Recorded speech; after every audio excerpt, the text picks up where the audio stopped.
If you would like to learn how to do transitions similar to the one you see here on Microsoft PowerPoint, stay tuned till the end of this video. I will show you how to do it.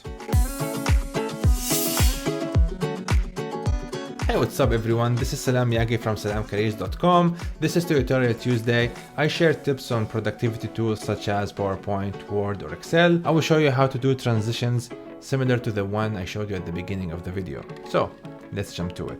So these are the slides we have. The idea here is that we are transitioning between those 4 points from slide to another.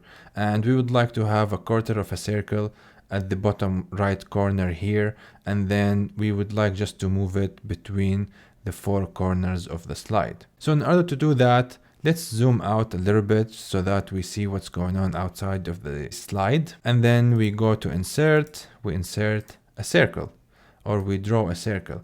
Now, if you hold the shift key while you are drawing the circle, like you see here, you can increase or decrease the size of the circle, and it remains as a circle.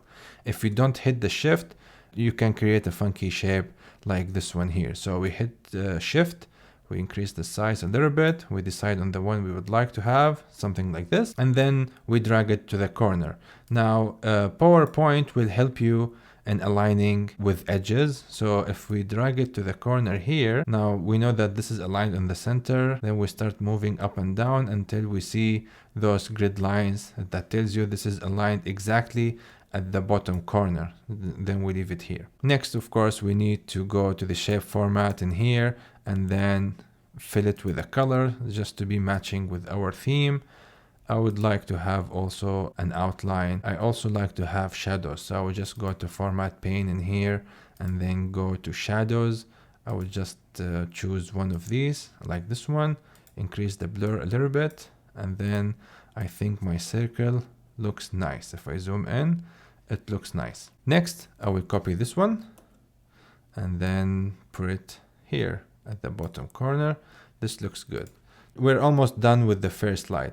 Next, we'll move to the second slide, and of course, to make our process faster, I will just copy the circle, Command C, and then come here and paste it. And I know in this slide, it will be on the bottom left. And this is another tip here. When you start moving an object on one axis, say the horizontal axis here, and you hold the shift key, this will prevent it from moving even if your mouse starts to shake, like you can see here. So decide on the axis you are moving in, hit the shift, and then start moving until you reach the other corner. This is good. Let's copy this one. Put it here at the bottom. This looks good. Copy the circle, paste, should go up to this corner here. Same concept, copy, put it at the corner, and copy the circle, put it at the top corner here. Same thing. And we're almost done. Next, we want to do the transitions. This slide should move to the left so that this slide will appear. What we want to do is we go to the second slide, we go to transitions, and this is the transitions from slide to slide. And then we select a transition called pan. This is the one corresponding to moving right and left.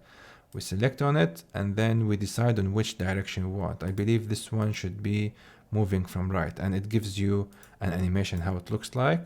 This looks amazing. And then we go to the next one. We hit on pan again, and then we select the direction. For this one, it should be from the bottom, which looks great.